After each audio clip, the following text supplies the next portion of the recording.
Hey everybody, got another review here for you. I'm doing the Complete Jewish Study Bible. As always, full fair disclosure, I received a complimentary copy of this Bible from the publisher in exchange for my honest review.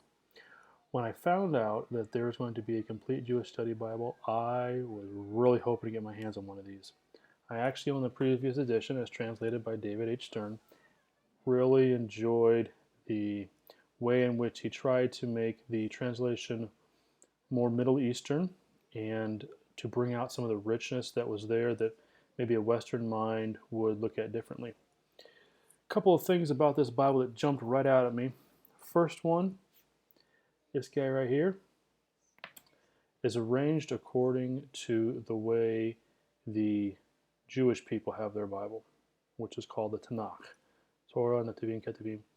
In other words, you have the law, and then you have what they call the prophets, sort of, and then you have the other things. So, for example, you would have Genesis through Deuteronomy in an English Bible, and then you would find things like Psalms in the very back versus in the English Bible, it's kind of in the middle. I thought that was pretty interesting. I've seen that before in other Bibles that I have that follow that line, and I really like that because, again, they're trying to keep true of if you were a Jewish person, this is how you'd look at it. The second thing that jumped out at me was for a study Bible. I'll show you this here. See that right there? Look at that. That's the footnotes. I have seen some study Bibles that I own where that would have been the text. And the rest of the page is a bunch of study notes, which is fine. I don't have a problem with that. It just, some guys get really, really heavy on study notes. This one doesn't. Now, I think that's really interesting because what it does rely on, and I want to show you how this works, it actually relies more on what I'll call article type of study notes. So rather than actually having a verse-by-verse commentary or verse-by-verse study note, this actually takes the context of a particular passage and really highlights key things and makes an article type of note about it. So instead of reading maybe 6 to 8 lines, you're actually reading 3 to 4 or 5 paragraphs. I really like that because it can allow for more understanding of the study note versus a little bit here and then you're forced to find something else. Another thing that I really appreciate about this is that they try to use Hebrew in terms of names. They may transliterate it for the English speaker, but they still use Hebrew. So you're not actually saying things like Jesus. You would say Yeshua, and Joshua is Yeshua. You would have, they don't call them Shadrach, Meshach, and Abednego, for example. It is Hananiah, Mishael, Azariah. I really like that because that is what they would have been called. In our English Bible, we oftentimes have sort of stylized names. I mean, it wasn't Matthew. That wasn't what he would have been called. That's what we would call him in the English world. His Hebrew name was Matisyahu. And that's what they would have called him. And that's the name of the book. I really like that. I think it adds a level of authenticity.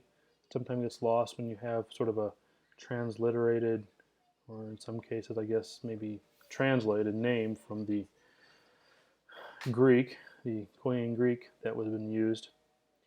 Other thing that I really like about this Bible is, let me show you this here, some good book introductions. I've had some book introductions before, basic stuff, but this really gets into more of a Hebraic understanding of what is trying to be taught as you read a particular book. Unlike others that give you a brief oversight, this is really getting to the heart of the book. What is the book trying to communicate? What are the passages trying to bring across? What would somebody back then, a Israeli, having heard this information, how would they have reacted to this information? And they actually do a really good job of that, and I really commend them for that. A couple other things too.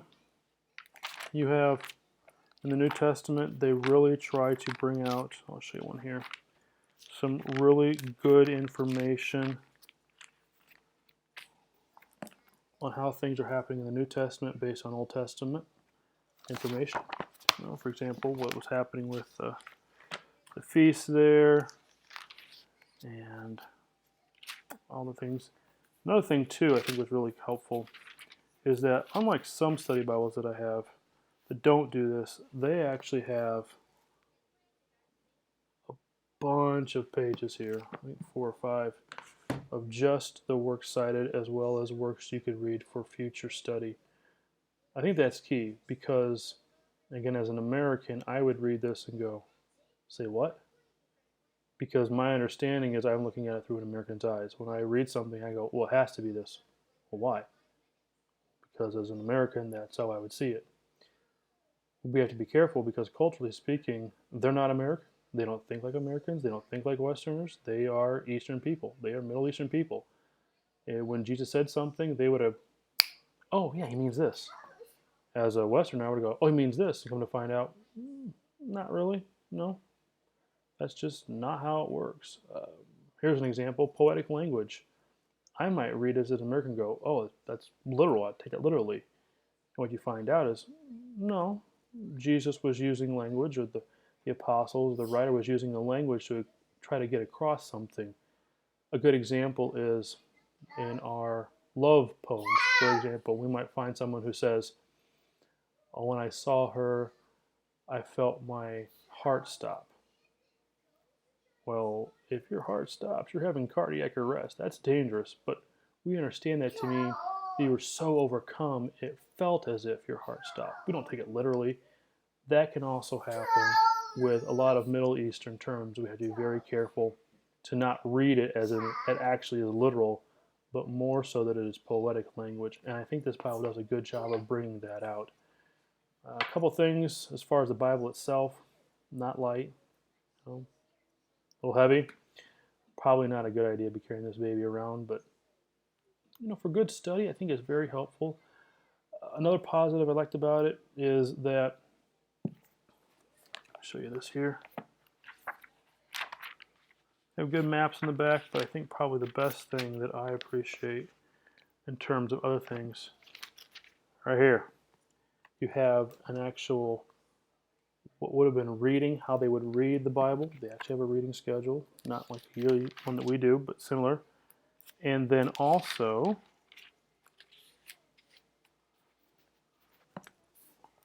latter part there, feasts, where the feasts are mentioned. Again, bringing up the Jewishness that would have been understood back then, that sometimes as a Westerner we would either overlook or for lack of understanding, not get. And this does a really, really good job of that. Other than that, really can't think of anything else for this one. I would get it. And I'll say this. I got the hardback here, obviously. If you can't, I would probably, I don't do this often, but I think with this one, I would probably spring, if you can afford it, obviously, go for a leather or a leather-like binding. I like the hardback.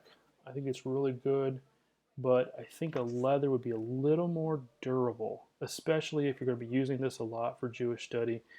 Take the extra time, take the extra money, whatever you need to do. Get the leather. Hardback, maybe if you want to lend it out to somebody, I can understand that. You can get one or two.